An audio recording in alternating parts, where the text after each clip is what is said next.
जय जगन्नाथ माँ मान आज सुंदर कथाटीए मुंड कुंडे सारा आपण मान जो अड़ुआ बाल ताकू केबे आज्ञा बिक्री करंतु नाही।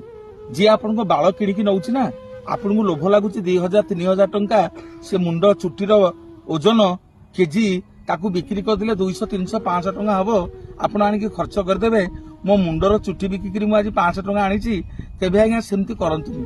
आपण जानिछंती ए चुटी की नेकी गोटे मनीष आज्ञा मंत्र तंत्र रे व्यवहार करिवो आपण को विभिन्न प्रकार रोग हम आपण विभिन्न प्रकार विपद आपद रे पड़िबे आपण परिवार मध्य बहुत विपद आपद रे पड़िबो विभिन्न प्रकार रोग हम जो रोगर मध्य निराकरण हबनी।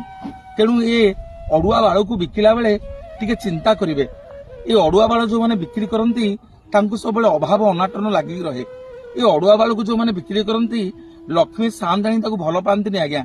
भगवान जो सुंदर शरीर दैछंती ए जो चुटीरू टिके अड़ुआ चुटी बाहरिबो आम ताको साइट की गोटे जरी रखिकी चुटी किणला वाला को बिक्री करवा से 100 की 50 की 200 की 500 टका दब ताकू आनिकी खर्च करदेवा। आपण माने विचार करिवे लक्ष्मी सांताणी ए लक्षणवती नारी मान को केतेबेले भल पांतिनी। तो निवेदन करी ए अड़ुआ बालू को आज्ञा केतेबेले बिक्री करिवेनी। ए अड़ुआ बालू को नेकी लोक माने अपव्यवहार करंती मंत्र तंत्र करंती आपण शरीर क्षति घटाती। जय जगन्नाथ।